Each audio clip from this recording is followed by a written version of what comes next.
लोकसभा चुनाव के साथ ही प्रदेश में विधानसभा की 6 सीटों पर उपचुनाव की घोषणा होते ही नेता प्रतिपक्ष जयराम ठाकुर ने इन सभी चुनावों में भाजपा की जीत का दावा किया है। उन्होंने कहा कि देश व प्रदेश में इस समय माहौल भाजपा के पक्ष में है और लोकसभा सहित प्रदेश उपचुनाव में भी भाजपा ही जीत दर्ज करेगी।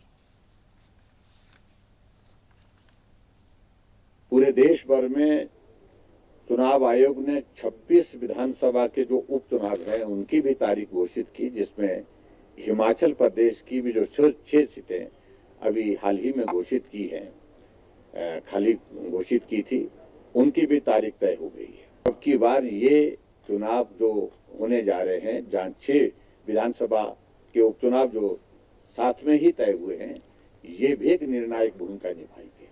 लेकिन इतना मैं जरूर कहना चाहता हूं कि अगर चुनाव साथ हुए, देश में भी भारतीय जनता पार्टी की सरकार बनेगी और हिमाचल प्रदेश में भी भारतीय जनता पार्टी की सरकार बनेगी, ये मैं आज दावा कर रहा हूं।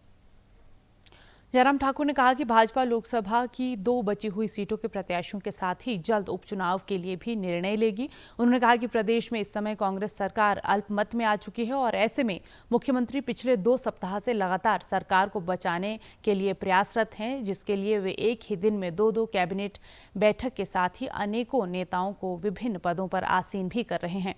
उन्होंने कहा कि ये उपचुनाव प्रदेश में महत्वपूर्ण है और भाजपा चुनाव के लिए तैयार है।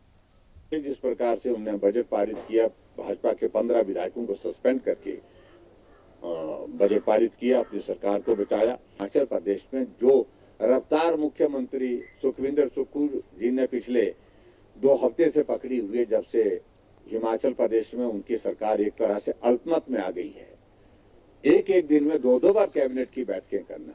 और मैं इस बात को कहता हूं, जब चुनाव का परिणाम आएगा, सरकार देश में भी भाजपा की और सरकार प्रदेश में भी भाजपा की बनेगी।